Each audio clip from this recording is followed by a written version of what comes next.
Welcome to Unit 4, Section 1 through 2. We're going to be talking about federalism today. And we've talked about what federalism is exactly and how the states and the federal government share power. Today we're going to go into a little bit more depth about how specifically they share power and what powers does the federal government have specifically. So here's our objectives. It's going to be quite a bit because we're doing sections 1 through 2. If you didn't notice that, it's going to be 2 sections instead of 1. Okay, so here's our objectives for that. Section 1, focus question: what powers should government have and what ones should they not have? So we're just trying to figure out this balance of power between the federal government and state governments and what they should have and what powers they shouldn't have. Objective 1, what is the division of power and why is it important? So how is power divided in our country? Objective 2, what are 3 types of delegated powers? We're going to be talking about that. What is a delegated power first off, and what are the 3 different types that I give in this presentation? Objective 3, what is an expressed power? What's the difference between delegated, expressed, and then objective 4 and 5, what's an implied power, and then what's the inherent power? What is an implied and what is an inherent power? Okay, we just defining those a little bit more, have a couple examples as well. Objective 6, what are some powers denied to the national government? What are some things that are expressly denied that they cannot do? We talk about a lot of the things that they can do, but what specifically have they been said that they cannot do? And our last objective, who is supreme, nationals or state government? And what court case established this viewpoint of, the national or the state government being, having supremacy over the other? All right, so let's go into first federalism. Federalism is when powers are divided into a territorial basis. Okay, so when we say that, we're saying based on territory, and we've already established this earlier with other notes. It's divided between federal territory and state territory. There's federal jurisdiction and there's state jurisdiction, right? That division of powers is separated in government between the national government and 50 different state governments. So the state of Idaho has a very different government from the national government, and the separation of power is split between them. Versus, you have the federal government. So that's how our power is divided, and this is the federal system which we have. It's split evenly, or not always evenly, but it's split between these 2 organizations. Federalism is a dual system of government, meaning, again, can't say this enough, that some power resides at the federal level, some power resides at the state level. So when we say territorial, we're talking about geographical land areas, okay? And its distribution between different groups of people. So, here you have the federal government, and they are in charge of the entire country, all states, all 50 states, when it concerns that, when it's concerning everything. So things like national security, where that is not just an Idaho thing, that's a complete all 50 states thing. So they're in charge of that, right? Where in territorially in states, water rights and stuff like that are going to be very different here than they are in Vermont, okay? And that's why it's split up that way. Our founding fathers knew that the closer they got to their home, the more unique the difficulties, problems, and solutions would have to be. So they really have this kind of difference in this way here.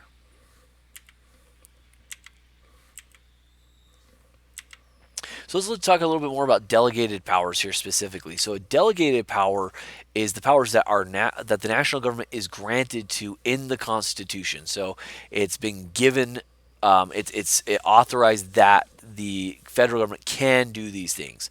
Okay, there are 3 different types of delegated powers. Number 1, expressed powers. Number 2, implied powers, and number 3, inherent powers. So this is where so the answer to that objective of what 3 different types of delegated powers are there, this is the answer: expressed, implied, and inherent. Okay, now what can cause some people some frustration is express powers make a lot of sense. The government shall maintain security and protection of all 50 states. That's pretty clear, right? It's expressed. What gets people a little bit more tricked and confused or having a hard time is what exactly is an implied power and what exactly is an inherent power. There's things that aren't so specific in the Constitution, so we'll be looking at those a little bit more specifically. So express powers, that's our first type of delegated powers. These powers are expressly written, or another way of saying it, they are spelled out in the Constitution. It says specifically they can do this or this or this, right? So, give you an idea, The power to coin money. They have the power to coin money. And I'd write these down just as examples, okay? The power to have a military to protect and to defend America. It's expressed, right? The law of issuing patents or issuing laws for people to follow. That is an expressed power. The law to execute and to enforce laws is an express power. So these are four examples of express powers. The ability for them to expressly do something. And so you can always test and ask yourself, is it an express power if you can do this? Does the power of government to, say, defend and have a military, where in the Constitution is that found, right? And then if it's an express power, somebody should be able to say, oh, it's Article 2, Section 3 or something. They should have a very specific spot that expressed power is written out in the Constitution. After all, it is expressed. It is written out specifically what Congress can and cannot do. Okay? These are the express powers of the legislative branch. So let's talk a little bit more about these express powers and examples of that.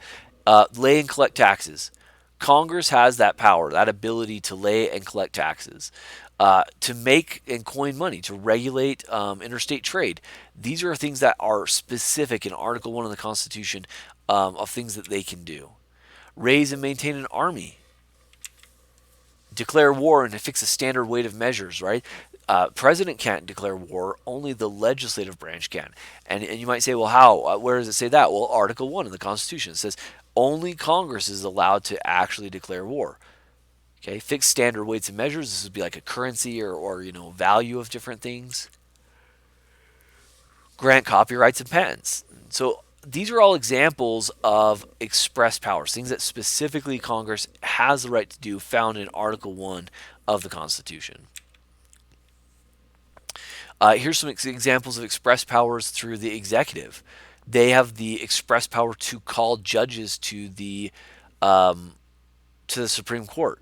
So here you have President Obama. I think this is Sotomayor, who President Obama is calling, and here you have Justice Scalia in the back, and he has called her to be a part of the Supreme Court.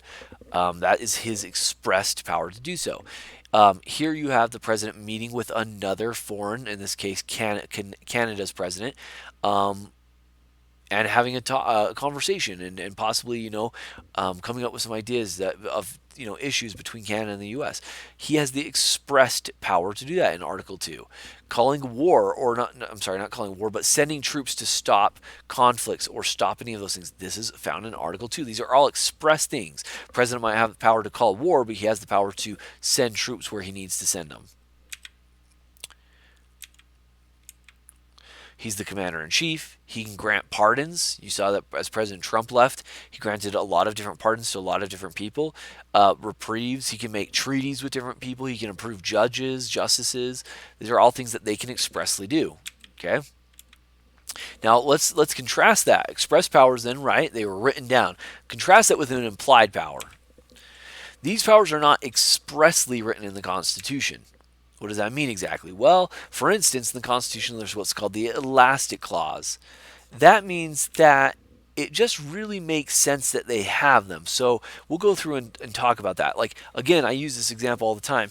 There's no law that says your parents get a set curfew for your family, right? They don't get there's no law that you can say, hey, mom, dad, where does it say that you have the right to tell me I have to be home by midnight? You can't find it. It's nowhere. There's no legal writing about that. But what you can find is that there's a lot of laws that imply that mom and dad have that power. If you went to a cop, or if you went to sued your parents for making you come home too early or whatever, there's a good chance you'd lose because they have implied powers. Same thing here. It's not necessarily spelled out, but there are certain things that they can do by the sole purpose of it really wouldn't work otherwise. Okay. Now, this can cause some really big issues, which we'll talk about here in a second. Implied powers. Congress regulates and labors management relations. Building of power dams. Building interstate highways. These are all examples of implied powers. What I mean by that is if I said, hey, where the heck does it say that Congress can build a road? Nowhere. It doesn't say that anywhere. Where does it say that they can build a huge dam? It doesn't say it anywhere. So how do they do it still? How do they get taxes and build these gigantic roads and dams and stuff that cost millions upon millions of dollars? How do they have the right to do that? Well, give you an example. So one expressed power given to Congress is that they are over, as you found out, all, if we come back here, they are over all interstate trade, right? So if there's trading between the states, they're in charge of it. They get to be the ones to decide what happens. Now, that seems pretty straightforward, right? However, how do you travel between one state and another? Well, roads. So Congress says it's implied that we're in charge of roads, because how do you get from one place to another? Through us, or through the roads, and we get to build those roads because we're in charge of interstate travel. Now, this isn't a good example where most people are like, okay, that makes sense, we're okay with that. But some people, and there's lots more examples of this, where they'll say that doesn't seem right. That's not really, that's a big stretch. It's not really implied. You'll have to decide what you think. If you think that that makes sense, or if you think that they're overstepping their bounds. Okay, those are implied powers. So a couple more examples is like punishment of federal crimes, kidnapping and gambling and stuff like that, racial discrimination cases. All of these are examples of implied powers, meaning government did things about this. Nowhere in the Constitution does it say anything about protecting or making civil rights, and different races equal. Nowhere does it say anything about that. So how can they do it? Well, because it's implied that they can do it. So our last one here, inherent powers. So a little bit difference between that and implied powers. These are powers that government has just had, and so they historically have done it, so they just do it. So think about it this way. In your family, maybe like nobody ever said like, hey, you're taking out the trash. But you did it one time and then you got stuck with it for like ever. Like you just started taking out the trash, and this is kind of what you always do and everyone expects you to do it. It's the same thing. This is like powers by the government that they've just always done it, and so they're going to just keep doing it because that's what they historically have done. So here's a couple examples of that. Regulating immigration. Nowhere in the Constitution does it say anything about immigration for the government. There's no expressed power in that. There's really, you could maybe argue there's some implied powers for sure, but really it falls under inherent powers. They've always taken care of immigrants. Some people will imply it and say, well, the Constitution expressly stipulates that government has a duty to protect borders and protect the American people. Therefore, it's implied that they have the power over immigration. But even then, that's kind of a stretch at times. But what they do definitely, or have done, is they've always been in charge of it, which allows them to continue to be in charge of it. To deport aliens, people who've illegally come here and are living here illegally, they have the right to deport them. Acquire new territory. Protect against internal subversion. So this would be like what happened in the Capitol. Nowhere does it say that they can do that, but if there is internal subversion where people are trying to overthrow something, they have the right to do that. At least they have always done that, and so we believe they can because they've just always done it. It's tradition. Diplomatic recognition of other nations. Deciding, that we're going to recognize Cuba or Hong Kong as its own country and have, formal conversations with them. They've always done it. So we kind of just allow them to have that power. You might say, like, where in the heck gives them the right to do it? But we just kind of say, well, they've always done it, so we're just going to let them keep doing it.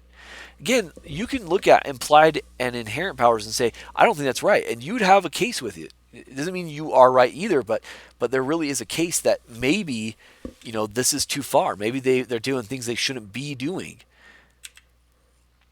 So again, here's this example of this inherent powers. Here we have President Obama with Putin. Nowhere does it say, it does say he can meet together with people, but it doesn't say anything about him being able to, recognize them as countries or whatever. Here we have government with border disputes, right? Deportations and also just, sending people back and forth and whatever. These are all examples of that, okay? They're inherent powers. So there are also then powers. So we have, these are all powers so far that have been granted to the government. And it's a big list, right? The express powers alone are a big list. But then when you start getting implied and inherent powers, it becomes pretty darn big. So what can government not do? Specifically, they cannot do these things. Well, the first thing is Congress in the Constitution expressly denies a couple things. To levy duties on exports. So what that means is like they might put a duty or a tax. Duty and tax is the same thing.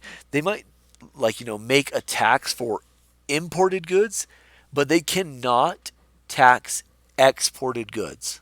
That's a pretty big one if you're a businessman and you're selling stuff to other countries. They cannot deny the First Amendment freedoms. And they really aren't supposed to be able to do anything against the 10 amendments, okay? But they can't really, the First Amendment's a big one. Religion, speech, press, assembly, all those things are expressly forbidden that they try to stop them.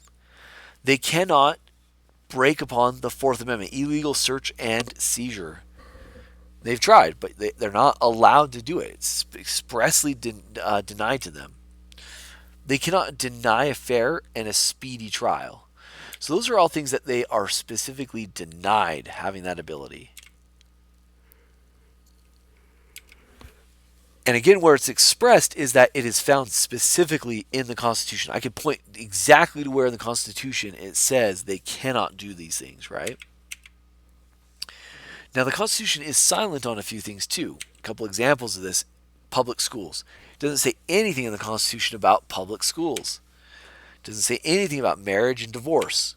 It doesn't say anything about setting up local units of how governments are organized locally.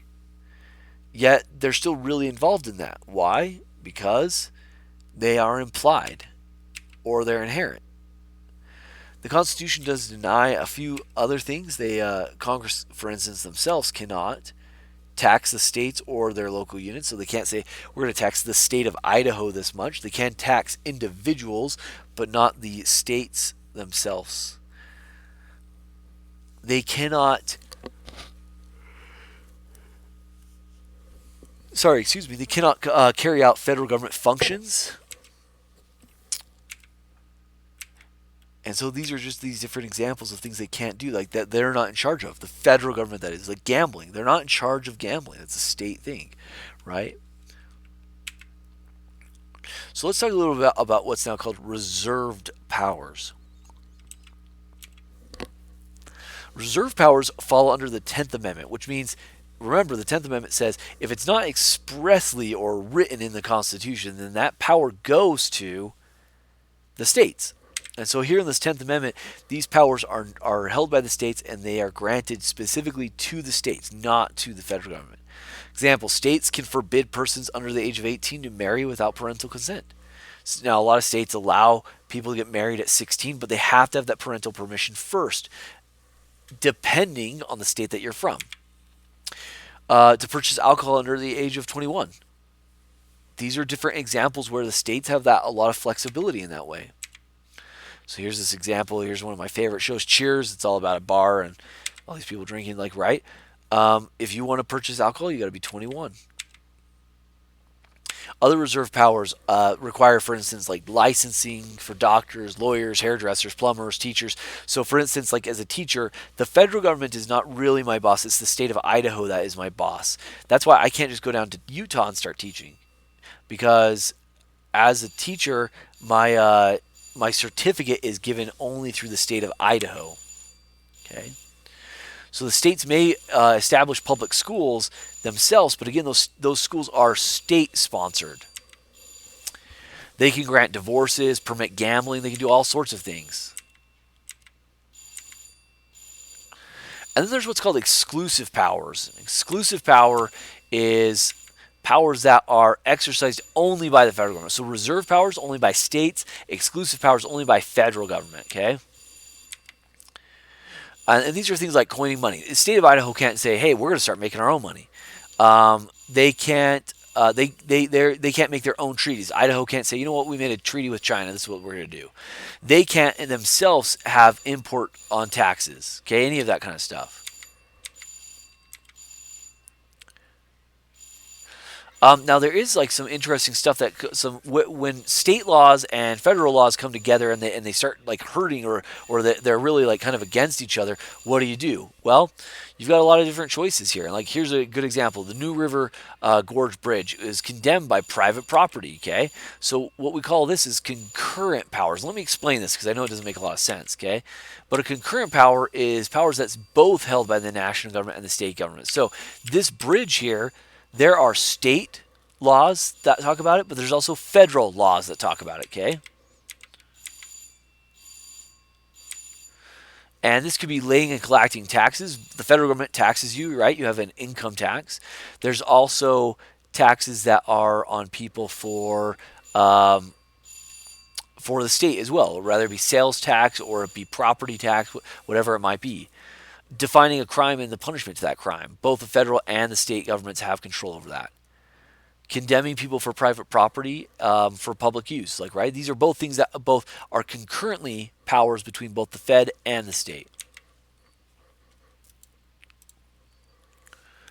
Now, the supreme law of the land is the national government ultimately.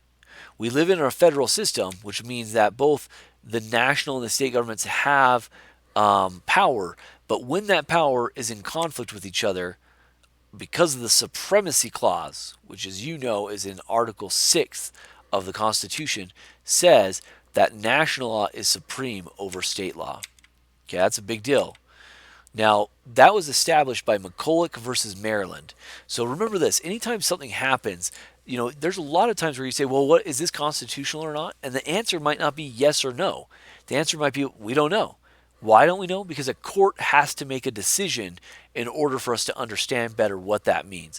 So in McCulloch versus Maryland, what we find is that the Supreme Court is going to rule in favor of McCulloch here, demonstrating that overall the Supreme Court, thus the federal government, has more power than Maryland. Okay.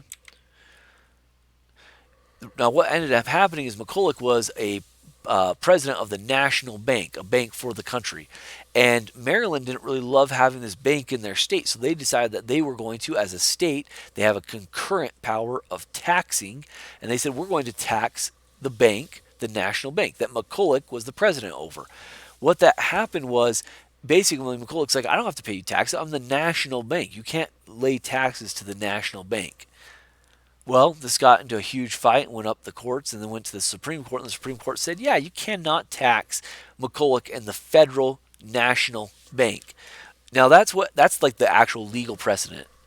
But what happens from that, what's really, really important from this, is that it demonstrates that when the federal government says something, it's supreme over the state government. Now, it might seem like that just like duh, like doesn't that just make sense?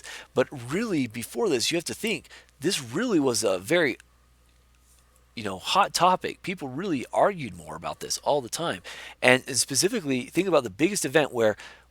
What's the biggest historical event in American history where the federal government and the state governments had a showdown and were angry at each other over the system?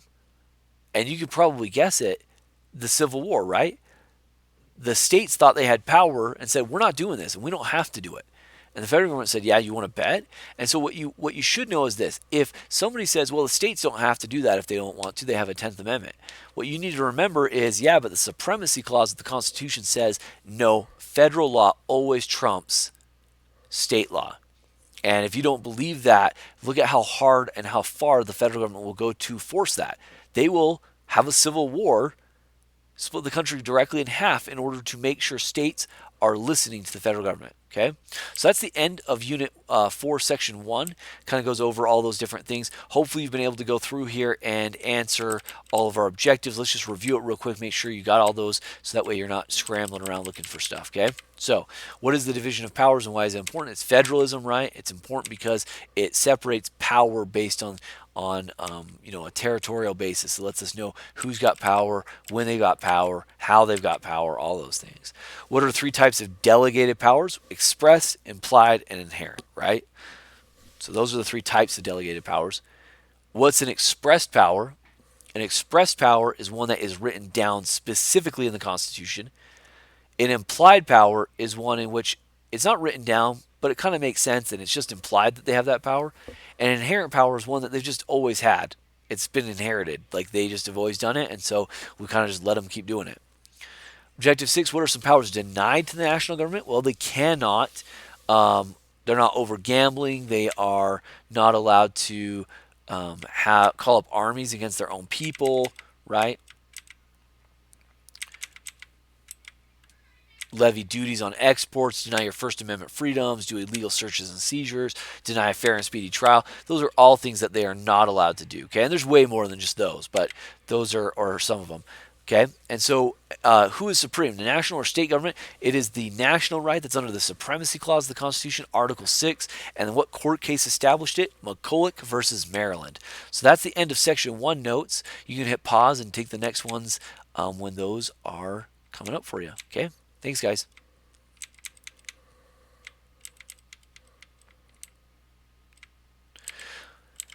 Okay, so we're in Unit 4, Section 2 now. This is Federalism. And we're going to be talking a little bit more about federalism specifically. Here's our objectives. What powers should government have and which ones should they not have? As we go through this, we're going to be looking at a little bit differently here. We're going to be looking at Objective 1, what's an interstate compact? What is that? Objective 2, what is the full faith and credit clause? And Objective 3, how does extradition work? So we're going to be talking about 3 different things, and here's our 3 different objectives, okay? All right, so we've talked a lot about different powers and different rights that states have and that people have, right? And so let's talk a little bit about what we call interstate compacts, meaning at times there is things that bridge between a state and a federal government that need to be looked at and need to be addressed, okay? So in interstate compacts, there's agreements among states themselves. For example, New York and New Jersey have what's called the Port Authority. That means that both of them share a harbor. You go over to New Jersey or New York, you'll have the river coming up, and as it comes up, they both are sharing that water, right?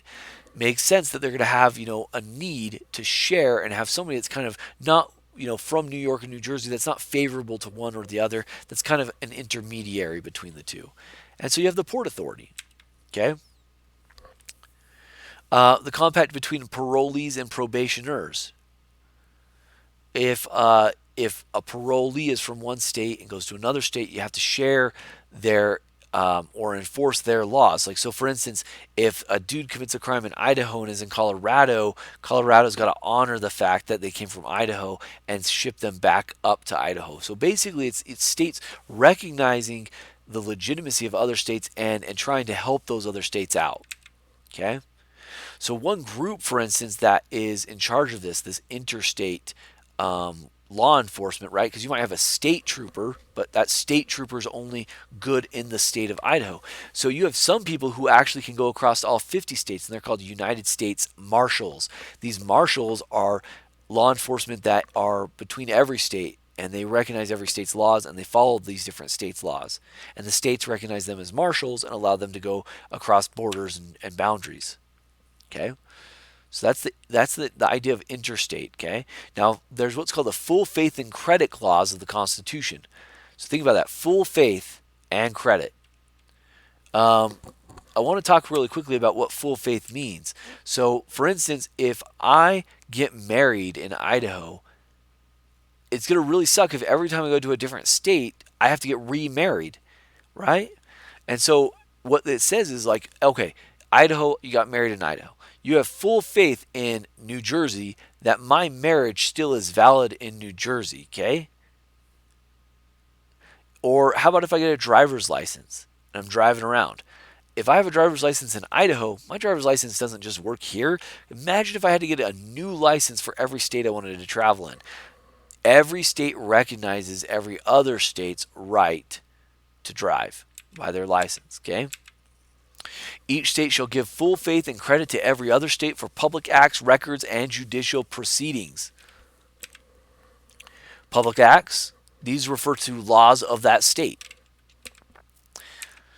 Now this gets a little bit hard, we're going to go into a little bit more here with the records and judicial proceedings, but this kind of gets a little bit more complicated because if you think about it, there are some things that states honor, right? But there are other things that are not honored by some states. So, for instance, before there was equality in marriage where people could marry whoever they wanted, you would have somebody who would get married, have a same-sex marriage in New York, and if they went to Idaho, the state of Idaho, under the full faith and credit clause of the Constitution, had to honor that marriage. However, if somebody had a concealed carry permit in Idaho, New York did not have to honor that concealed carry permit. So how do they draw the lines, and how do they determine what they're going to recognize and honor and what they're not going to? And the answer is kind of iffy and complicated. It's not really clear. So let's talk about records. Records are really important, like your birth certificate, marriage licenses, deeds for properties or car registrations and all that stuff. Imagine if in the state of Idaho I'm born, I get a birth certificate, and then in the state of Utah I go and I move, they don't even recognize me as a human being because I don't have a birth certificate, right? That would be problematic. So full faith and credit clause says, yeah, each state needs to recognize these records, okay? Here's some other examples of interstate compacts. When it comes to wildlife, water, oil, fish, there's all sorts of things, right? Because if Wyoming's doing something in a river, the Utah River or something like that in Wyoming, it's going to have huge impact into Idaho and Utah. Or if Idaho does something to the Snake River, to the fish or whatever, it's going to have a huge impact to Washington when it goes into the Columbia. So you can see that, like, just because we have a boundary in an arbitrary territorial boundary does not mean that that ends the consequences of decisions from one state to another. And so we might have agreements between the states in order to make sure that we're doing the best we can between the states and all these things. So this could be forest protection. Think of a Yellowstone National Park. Yellowstone is shared by 3 different states: Montana, Wyoming, and Idaho. All of us pay money for that park. All of us have a desire to keep that park nice, keep it going, right? And that is an example of interstate compacts. It could be water pollution, tax collection, motor vehicle safety, licensing of drivers, anything like that. All of these are examples of interstate compacts. So then we get to our last one, judicial proceedings here. So give you an example here. Kim Davis, who was 36, was found guilty of first-degree murder. Okay, and the reason that that's important is what we're going to be talking about with interstate contracts. Because imagine if somebody committed a crime and they go to a different state and this other state does not recognize the things that the other state had done, right? Does not recognize the crime that was committed in that state.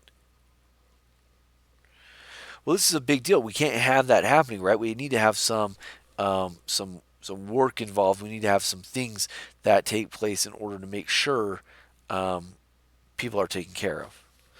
So he's found in first-degree murder, age 36, right? And in the judicial proceedings, the outcome of the court, the decision, whatever it might be, rather be divorce, criminal debt, murder, whatever like that, they have to be honored and accepted under other states. Now, there can be exceptions, but these only apply to civil cases, not criminal cases. What I mean by that is a criminal case has to be respected by all 50 states. But a civil case, which is just you and somebody else suing each other, that does not necessarily have to be honored that way.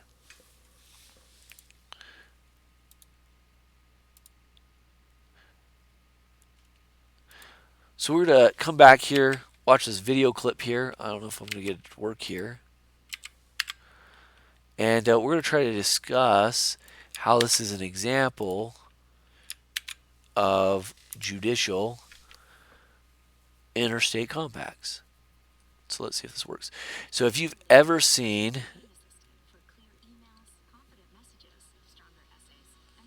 Hey, I'd like to thank our sponsor this hour, Grammarly. They're a great source for people. They really help out, make sure people get their grammar really well. Guys, it's important you understand when you're writing a paper, a lot of times it just doesn't catch everything. You might, it'll fix your spelling mistakes, but what it doesn't do is it does not fix, the run-on sentences or other things like that. It might be grammatically written okay, but it doesn't sound right. So, help yourself out.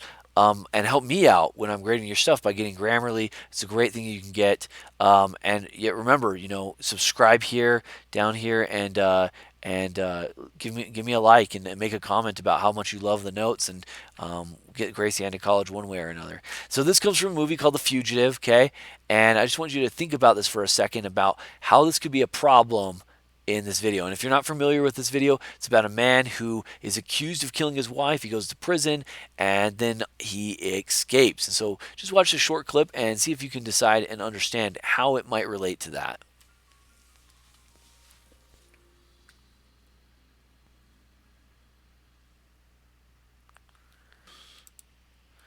Okay, so this is a great example of this interstate compact, right? Here you have a horrible thing that happens to criminal. There's a big accident, and the fugitive that they're looking for, he gets away, right?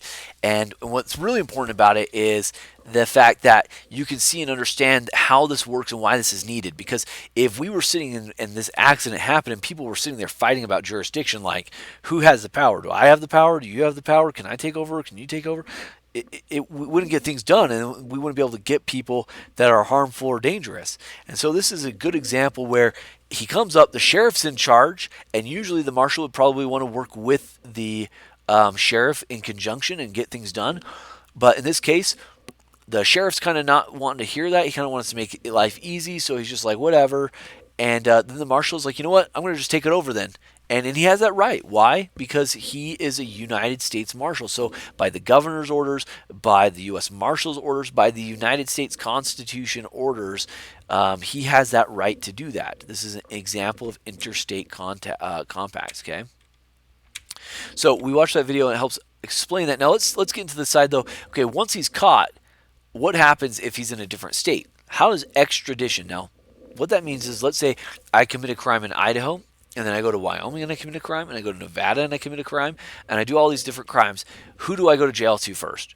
Who do I have to go to court to first? Okay, and here's how extradition works. This is a process where a fugitive is fugitive from justice in one state is returned to another state in which the original crime was committed in order to be tried. Now, governors are the ones that sign these extradition orders. They're the ones that say, hey, yep, send them back. Okay, they're the ones that do that. And the marshals are the ones that take over the investigations, or are the ones that move criminals from state to state to state. Okay? So this is what extradition is called. Now, there's a lot of things about extradition that are pretty important. And what I mean by that is, okay, well, who determines like when they go to that state? Well, here's a good rule of thumb. If the crime was committed originally in Idaho, then they go back to the original crime. However, if the crime is worse, like let's say that I, in the state of Idaho, was guilty for poaching, so pretty serious offense, but let's say that when I'm in Wyoming, I kill 5 people, Wyoming has to say, listen, they may have poached, and that's good and all, but they killed 5 people here. They're staying here. And most of the time, or a lot of times, states would have no problem with that. But it does get tricky once in a while. Some states will say, yeah, well, they killed 4 people here and they killed 4 people there, so, it's a wash. They need to come here first and be tried here first. States can get together. They can make all sorts of decisions. There's not like a hard, fast rule. It's not like a state will always do this. It's kind of really depends on what the governors work out and kind of what they do. Okay? So let's talk about what's called Privileges and Immunities Clause. That's another clause in the Constitution. This basically says that residents of one state cannot be discriminated by another state. Okay? So basically, if I'm in Idaho and I want to pass through Utah, I can't be discriminated against as I'm traveling through Utah. Okay? For instance, if I'm going to just sell some antiques somewhere, I cannot be discriminated against because of that. Okay? If I'm going to go buy and sell or rent property or anything like that, I cannot be discriminated against by just traveling through it. Now, there are some exemptions from this. For instance, maybe you've been through and in Utah or in California, they want you to check any fruit. Because and what that is they don't want you bringing in fruit that could be contaminated or that could be non-FDA approved or could hurt their economic impact of their fruit in their state by bringing it in. So that's an example where there can be like some legal stuff going on there. But for the most part, you can't just be like, hey, they're from Idaho, we hate Idahoans, so we're going to stop them and make life miserable. They can't do that. Okay. So another example of privileges and immunities is, hunting. Something that a lot of you guys like to do out in these parts here is hunting, and this is a big deal. It goes a lot into details about this privileges and immunities. Okay, a deer can travel through different states, and guess what? It's not a Utah deer. If it goes into Idaho, it now is an Idahoan deer, and that can move in. Same with fishing or anything else like that. Okay. States can require that non-residents pay higher hunting and fishing fees. So I love hunting. In Idaho, I've hunted most of my life, but there's been a couple times I wanted to go hunt other places like Utah. I really would love to go to Montana, and New Mexico is one place I'd like to go hunting. And if I do, I'm gonna have to pay a lot more money. I've been looking at going to Wyoming to get some really nice big bucks, and boy, I'm gonna have to give a lot of bucks, no pun intended, in order to go hunting there. Okay.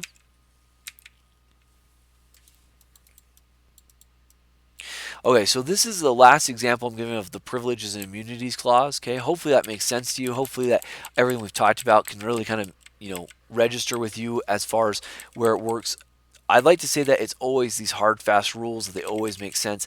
A lot of times they don't, though, and a lot of times these are figured out in court, where people can argue and decide, and the court can decide what exactly can and cannot be done. So we talked about interstate compacts and what they are, and how these are agreements between states on a host of different issues. We talked about the full faith and credit clause, how um, you have to accept what certain things in certain states, and you have to honor those things. We also talked about extradition and how that works, and how states will extradite criminals into other states if they committed crimes. I hope that helps you guys. Appreciate you. Have a good one.